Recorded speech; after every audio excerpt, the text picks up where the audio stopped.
আসসালামু আলাইকুম প্রিয় শিক্ষার্থীরা, আশা করি তোমরা সবাই ভালো আছো। আমিও খুব ভালো আছি আলহামদুলিল্লাহ।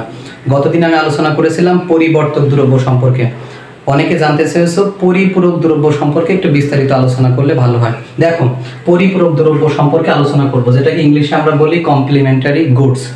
পরিপূরক দ্রব্য সম্পর্কে জানতে হলে আগে আমাদেরকে তার সংজ্ঞা সম্পর্কে জানতে হবে। সংজ্ঞা আমি লিখেছি, দেখো। পরিপূরক দ্রব্য হলো এমন দ্রব্য যেগুলো একসাথে ব্যবহার করতে হয়।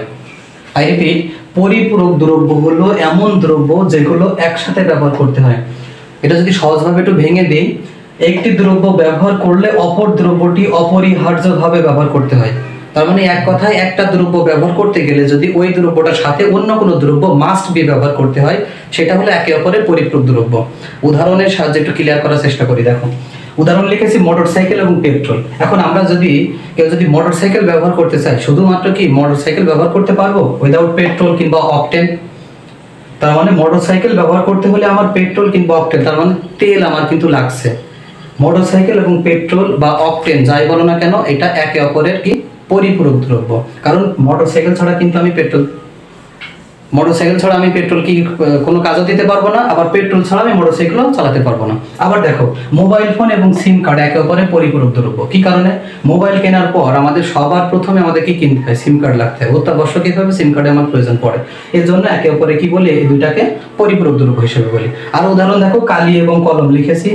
কলম ব্যবহার করতে হলে আমার মাস্ট বি কালি লাগবে। যে আমি মার্কারটা ব্যবহার করছি এর মধ্যে কালি আছে, কালি যদি না দিই, তাহলে কালি যদি ব্যবহারটা না করতে চাই, তাহলে শুধুমাত্র কলমের যে বডি, এটার কিন্তু কোনো মূল্য নাই। আবার শুধুমাত্র কালি কিন্তু আমি কাপে বা গ্লাসে করে কোনো আমি ব্যবহার করতে পারবো না।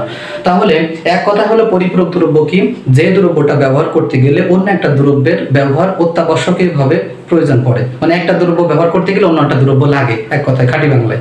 এটা হলো একে অপরের পরিপূরক দ্রব্য বা কমপ্লিমেন্টারি গুডস। এখন অর্থনীতির বিষয়ে কিছু কোশ্চেন আসে তোমাদের, বিশেষ করে দেখো পরিপূরক দ্রব্যের চাহিদা রেখার আকৃতি বা দামের সাথে কেমন হয় সেগুলো আলোচনা করব। দাম এবং চাহিদার সম্পর্ক। এখানে চাহিদার সম্পর্ক বলতে আমি পরিপূরক দ্রব্যের চাহিদার সম্পর্ক বোঝাইছি। দাম এবং পরিপূরক দ্রব্যের চাহিদার সম্পর্ক হলো বিপরীতমুখী। অর্থাৎ ল অফ ডিমান্ড যেটা আছে, চাহিদার বিধি আছে, ওটাকে পরিপূরক দ্রব্যের এই চাহিদার এটা একই, মিল মানে ফলো করে, ল অফ ডিমান্ড ফলো করে, বিপরীতমুখী। তাহলে বিপরীতমুখী সম্পর্ক হলে দুইটা শর্ত থাকে, আমরা জানি। যদি কোনো দ্রব্যের দাম বাড়ে তবে তার পরিপূরক দ্রব্যের চাহিদা কমে। কি বললাম? যদি কোনো দ্রব্যের দাম বাড়ে তার পরিপূরক দ্রব্যের চাহিদা কমে যায়। আবার যদি কোনো দ্রব্যের দাম কমে যায় তাহলে পরিপূরক দ্রব্যের চাহিদা বেড়ে যায়। তার মানে দাম এবং চাহিদার মধ্যে বিপরীত সম্পর্ক, যেটা চাহিদা বিধি অনুযায়ী আমি পড়েছিলাম। দাম বাড়লে চাহিদা কমে, দাম কমলে চাহিদা বাড়ে। এটা সবার মাথায় সেটা হয়ে গেছে। তাহলে দাম এবং পরিপূরক দ্রব্যের চাহিদা রেখার সম্পর্ক কি হবে? বিপরীত।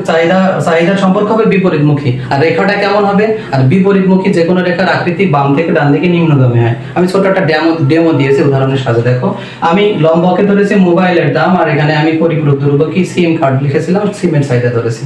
দেখো, প্রাথমিকভাবে যদি মোবাইলের দাম 5,000 টাকা হয়, তাহলে তার চাহিদা, মোবাইলের দাম 5,000 মানে কম, তার চাহিদা 6 একক ধরেছি, স্বাভাবিকভাবে একটু চাহিদা বেশি থাকবে। মোবাইলের দাম যদি 5,000 থেকে 10,000 টাকায় চলে যায়, তাহলে তার চাহিদা কমে যাবে। কমে যে কত হয়ে গেছে, আমার 6 থেকে 4 হয়েছে। মোবাইলের দাম যদি আরো বৃদ্ধি পেয়ে 15,000 টাকা হয়, তাহলে চাহিদা আরো কমে যাবে। তাহলে দাম বৃদ্ধি পাইলে চাহিদা কি হচ্ছে? কমে যাচ্ছে। আবার যদি উল্টা দিক থেকে ব্যাখ্যা করি, দাম যদি কমে যায় তাহলে চাহিদা কি হচ্ছে? আমার বৃদ্ধি পাচ্ছে। দাম এবং চাহিদার মধ্যে এই বিপরীতমুখী সম্পর্ক একমাত্র বাম থেকে ডান দিকে নিম্নগামী রেখা দ্বারা প্রকাশ করা যায়। অন্য দিকে গামী কোনো রেখা দ্বারা এই বিপরীতমুখী সম্পর্ক প্রকাশ করা সম্ভব নয়। আশা করি পরিপূরক দ্রব্য সম্পর্কে আর কারো কোনো সমস্যা থাকবে না।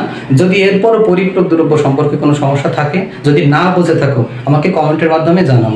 আর যদি এটা ভালো করে বুঝে থাকো, তাহলে একটা থ্যাঙ্কস দিতে ভুলো না কমেন্ট করে, বা যদি বুঝে থাকো ডান লিখতে ভুলো না।